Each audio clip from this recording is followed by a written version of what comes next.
Hello everyone. तो कैसे हैं आप सब लोग। आज हम लोग स्टार्ट करने वाले हैं हमारा प्रोजेक्ट जो कि हम लोग बनाएंगे हमारे एक्सेल में। ठीक है।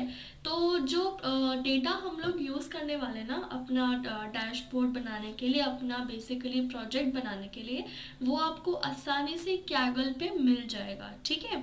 तो अगर आप कैगल पे जाके फ्लिपकार्ट पे सर्च करेंगे तो आपको फ्लिपकार्ट प्रोडक्ट्स के आपको डेटा में जाना है। ठीक है। तो ये आपका डेटा है। तो the data look something like this.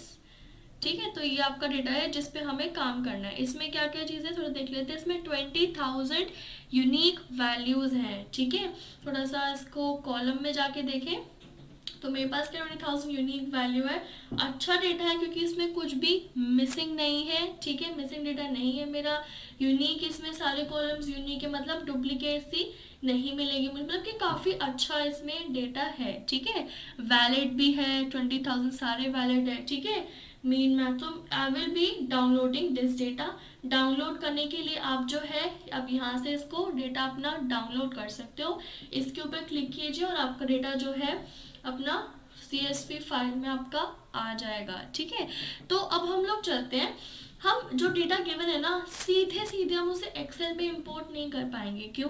Import कर सकते हैं लेकिन डेटा की क्लीनिंग भी करनी है। ऑल्दो यहाँ पे सब बोल रहे हैं कि चलो भाई यहाँ डेटा बहुत अच्छा है, बहुत प्यारा है, लेकिन ना डेटा को क्लीन करना मेरी जिम्मेदारी है, वरना दिक्कत हो जाएगी। जैसे कि अगर हम लोग देखें यहाँ पे जो मैंने डिटेल जो नोटिस करी है वो है क्रॉल टाइम स्टैम्प। ठीक है।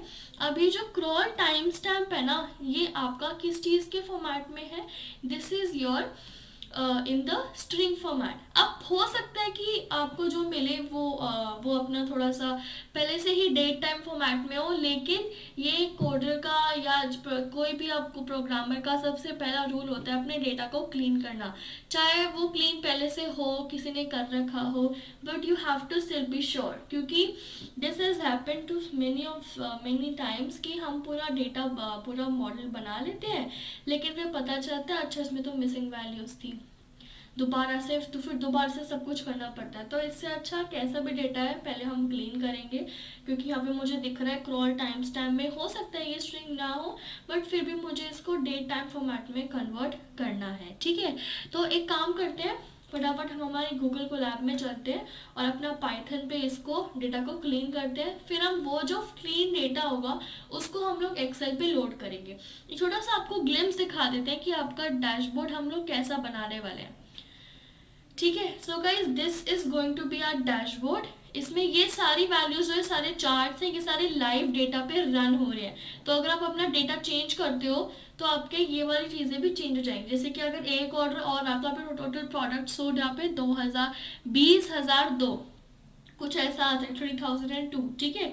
और ये बात सारी वैल्यूज भी सारी अपडेट होती रहेंगी जैसे जैसे आपका आता रहेगा। और अगर मैं यहाँ पे इसे हटाऊं, ठीक है, तो मेरे यहाँ पे जो कैटेगरीज हैं वो सब यहाँ पे चेंज होती रहेंगी। ठीक है। तो गाइस कुछ ऐसा हम लोग जो है जो हमारा वो डैशबोर्ड इधर बनाने वाले हैं। ठीक है। अगर मैं इसके फिल्टर्स को हटा दूँ तो मैं कुछ डेटा यहाँ पे आ गया। यहाँ पे देखिए आपका इधर भी चेंज हो गया है। ठीक है। अब थोड़ा सा अगर आपको एक एग्जाम्पल दे छोटा सा, तो लाइक कैसे होगा ये, अगर मुझे चाहिए डेटा किसका, if I want the data of automotive. ठीक है। तो मेरा सिर्फ यहाँ पे ऑटोमोटिव का डेटा शो होगा और यहाँ पे पता चल जाएगा कि टोटल प्राइस कितना मैंने सेलेक्ट, कितना बिका है ऑटोमोटिव का। ठीक है। और ये क्या है, टोटल रिटेल प्राइस जो कि अब तक जितने भी सेलिंग हो चुकी है ये उसका प्राइस है। ठीक है। तो यहाँ से आप सेकेंडरी कैटेगरी, ब्रांड का नाम, मंथ का नाम, जो भी आपको मर्जी हो आप वो सेलेक्ट कर सकते हैं। और ये क्या, total sale in different months, her month में मेरी कितनी सेल हुई है। ठीक है। और ये है मेरा एफ के एडवांटेज प्रोडक्ट। तो हम लोग क्या करने वाले हैं, हम लोग कुछ एनालिटिक्स निकालने वाले हैं, जो हमारा डेटा मिलेगा उसको विजुलाइज करके कि क्या क्या हमारा रीजंस हो सकते हैं या क्या हम इसमें और अच्छा इम्प्रूव कर सकते हैं। ठीक है। तो एक काम करते हैं, फटाफट हम लोग चलते हैं हमारे पाइथन गूगल कोलैब में, ताकि हम वो बना सके। ठीक है, तो सबसे पहले हम लोग क्या करेंगे, पहले ये सारी लाइब्रेरीज को हम लोग लोड करेंगे। numpy एज नम्पी, पांडास, सीबॉन और matplotlib.pyplot। इसका हमने यूज़ नहीं करा है, तो आप चाहो तो आप इसे हटा भी सकते हो, it's completely up to you. मैंने इसे हटा दिया कि मैं इसका यूज़ नहीं करा है। ठीक है, तो एक काम करते हैं, इसको रन करते हैं।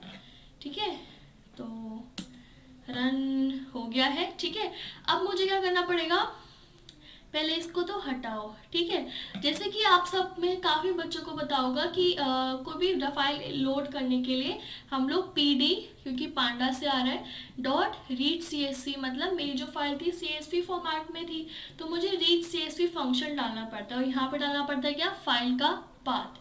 ठीक है, तो एक काम करते हैं, मैं यहाँ पे मेरी फाइल को अपलोड करती हूँ। पहले जो हमने डाउनलोड किया था ना डेटा, वो यही है, flipkart.e-commerce, फिर flipkart.com e-commerce सैम्पल। इसको मैं ओपन करूँगी, और अब आप देखेंगे जो डेटा है वो यहाँ पे लोड हो रहा है। अब आपको पूरा वेट करना पड़ेगा, जब तक डेटा लोड नहीं होता आप आगे नहीं बढ़ सकते। सो लेट्स वेट कि डेटा लोड हो जाए, फिर हम हमारे आगे के फंक्शन सारे देखेंगे। तब तक मैं रिजल्ट्स काट देती हूँ, ताकि आपकी जो एक्साइटमेंट है वो बनी रहे, आपको रिजल्ट्स पहले ही ना पता चल जाए। Let me just cut it. Alright, so cutting all the results over here. ठीक है, डोंट वरी, आपको समझ में नहीं आ रहा है अगर कोई भी कोड, तो हम आपको हर एक कोड का यहाँ पे एक्सप्लेनेशन देंगे कि हमने ये क्या करा है, क्या करा है। सो लेट्स वेट कि कोड जब तक पूरा फाइल लोड होगा तब तक आपको करना पड़ेगा। 20,000 सैम्पल्स हैं, it will take little bit of time to load, but don't worry. Okay, तो जैसे कि हम लोग देख सकते हैं कि डेटा यहाँ पे लोड हो गया है। ठीक है, तो हम लोग इस पे डॉट्स पे जाके इधर कॉपी पाथ करेंगे, आप राइट क्लिक भी कर सकते हैं, फिर यहाँ पे control V and run it. Okay, तो अब जो मेरा कंटेंट था उसके अंदर, मेरा डेटा के अंदर अब लोड हो गया है। तो फटाफट देखते हैं कि डेटा कैसे दिखता है उसको। Let's see that. Okay, so we have here the data. यहाँ पे मेरे पास यूनिक आईडी, मतलब जिस आईडी से वो परचेज किया गया था। यहाँ पे क्रॉल टाइम स्टैम्प्स है, जिसमें ईयर, डेट और मंथ सब लिखा हुआ है। Product URL, product name, product category. Category में आप देख सकते हैं कैसे लिखा है, क्लोथिंग, फिर वुमेन्स, फिर वुमेन्स क्लोथिंग, फिर लॉन्जरी वगैरह, furniture, living room furniture, sofa, मतलब एक ट्री की तरह उन्होंने बना रखा है। ठीक है, फिर हमारे पास प्रोडक्ट आईडी है, उसकी retail price, discounted price, image का लिंक है, एडवांटेज प्रोडक्ट है या नहीं। एडवांटेज प्रोडक्ट अपना क्या होता है, वो प्रोडक्ट होता है जो हमारा अमेजोन, जिसकी क्वालिटी चेक वगैरह अच्छे से आपको देती है। ठीक है, उसकी डिस्क्रिप्शन है, रेटिंग है, काफ़ी जगह रेटिंग अवेलेबल, क्योंकि हम ये करते हैं, हम बहुत रेटिंग नहीं देते हैं, हम जाने दो ना। ठीक है, तो ब्रांड भी इधर दे रखी है। ठीक है, प्रोडक्ट स्पेसिफिकेशन है। तो ये हमारा डेटा, तो इसी तरह समझते हैं हम लोग। ठीक है, थोड़ी सी इन्फो निकाली जाए विद द हेल्प ऑफ डेटा.info फंक्शन। तो इसमें टोटल 20,000 हमारे रेंज के इंडेक्सेस हैं, और एंट्रीज इसमें इतनी है। ठीक है, इसमें टोटल मेरे 15 कॉलम्स हैं। कॉलम्स को डिफाइन करने के लिए आप data.columns भी यूज फंक्शन अपना कर सकते हैं। तो इससे आपका क्या होगा, आपके जो जितने भी कॉलम्स हैं वो आपके यहाँ पे लिखे आ जाएंगे, कि जितने भी कॉलम्स हैं कॉलम नेम्स आ जाएंगे। ठीक है, और अगर आपको डेटा की शेप देखनी, मतलब डायमेंशंस टाइप, रोज और कॉलम्स दोनों, तो यहाँ पे आपको इधर दिख जाएगी 20,000 रोज एंड 15 कॉलम्स। ठीक है, तो ये आपका है। ओके, बहुत ही बढ़िया। अब जैसे कि मैं देख पा रही हूँ कि क्रॉल टाइम स्टैम्प मेरा एक ऑब्जेक्ट डेटा टाइप है, जो कि मुझे अच्छा नहीं लग रहा है, तो मैं थोड़ा चेंज करना चाहती हूँ। ठीक है, तो इसके लिए भी करेंगे, पहले लेट मी चेक कि क्या मेरे पास डुप्लीकेट वैल्यूज़ हैं इसमें, क्योंकि उसमें तो बता था कि नहीं है। अब देखते हैं, फॉल्स फॉल्स फॉल्स। ठीक है, तो मेरी डुप्लीकेट वैल्यूज़ इसमें नहीं है। अगर मैं इसको सम करना चाहूँ कि हो सकता है कि मेरी बीच में कहीं पे और पीसेस आ रहे हैं, तो सब में भी नहीं है, मतलब मेरी इसमें एक भी डुप्लीकेट वैल्यू नहीं है, ठीक है। अब हम लोग देखेंगे कि क्या मेरे पास इसमें कोई missing values in the sense कि वहाँ पे वैल्यू तो है बट वहाँ पे कुछ भी डेटा नहीं लिखा हुआ है, ठीक है। जैसे कि कभी कभी क्या होता है, आपका कुछ कुछ कॉलम्स में ना खाली रह जाता है, तो उसको चेक करने के लिए हम लोग यहाँ पे आएंगे। ओके, तो मेरे पास काफ़ी मिसिंग वैल्यूज़ है। मेरे पास मुझे रिटेल प्राइसेस में, डिस्काउंटेड प्राइस में, डिस्क्रिप्शन में और ब्रांड में और प्रोडक्ट स्पेसिफिकेशन में, इसमें जो है मेरी मिसिंग वैल्यूज़ हैं, तो इसको मुझे ठीक करना पड़ेगा। तो कैसे हम लोग ठीक करेंगे? हम लोग इस कोड का यूज़ करेंगे। हमने क्या करा, ध्यान से सुनिएगा इसको, ठीक है। डेटा के अंदर जो रिटेल प्राइस है, ठीक है, जो रिटेल प्राइस है उसमें से जो एनए वैल्यूज हैं, उसमें से जो एनए वैल्यूज है उसको फिल कर दो अननोन। आई होप आपको समझ में आया हो कि मतलब डेटा के अंदर जो रिटेल प्राइस का कॉलम है, अगर उसमें कोई एनी वैल्यूज है तो आपको उसमें अननोन फिल करना है, ठीक है। और in place is equal to true का मतलब आपके वो रियल डेटा के अंदर चेंज हो जाएगा। क्लियर? सिर्फ इस कोड के लिए नहीं बल्कि हर जगह आपका चेंज हो जाएगा। और सिमिलरली हमने सेम कोड लगाया है डिस्काउंटेड प्राइस, डिस्क्रिप्शन और ब्रांड, और आई थिंक एक और है इधर प्रोडक्ट स्पेसिफिकेशन, इसके लिए भी हम लोग यही करते हैं, ठीक है। तो पहले एक काम करेंगे, इसको यहाँ से कॉपी कर लेंगे, ठीक है, और यहाँ पे इसे पेस्ट कर देंगे। प्रोडक्ट स्पेसिफिकेशंस को कॉपी करेंगे और यहाँ पे पेस्ट कर देंगे, ठीक है। तो प्रोडक्ट स्पेसिफिकेशंस की वैल्यूज़ भी हो गई, और डिस्क्रिप्शन है, लेट्स चेक, ब्रांड भी है लिखा हुआ, इमेज, तो मेरे पास 3 इमेजेस भी नहीं है, तो उसके लिए मुझे करना पड़ेगा again Ctrl+C then Ctrl+V, brand की जगह इमेज लिख दो, ठीक है, बढ़िया। अब और क्या है, इमेज हो गया, डिस्काउंटेड प्राइस, रिटेल प्राइस, बढ़िया। तो मतलब अब मैंने सारी वैल्यूज़ फिल कर ली हैं। इस कोड को हम लोग रन करते हैं। अब रन हो गया, अब दोबारा से चेक करेंगे क्या मेरे कोई नल वैल्यूज़ हैं, वही सेम कोड लगा के देखिए हर जगह 0 0 0 0 0 मतलब अब मेरी कोई भी नल वैल्यू जो है इसमें नहीं बची है, मतलब जहाँ जहाँ भी नल वैल्यूज़ थी हमने वहाँ पे अननोन भर दिया। क्लियर? चलो बहुत बढ़िया। अब क्या करना है, जैसे मैं आपको बताया था कि जो क्रॉल टाइम स्टैम्प है ना, वो मुझे डेट टाइम फॉर्मेट में चाहिए, तो इसके लिए हम लोग कोड लगाएंगे। क्या?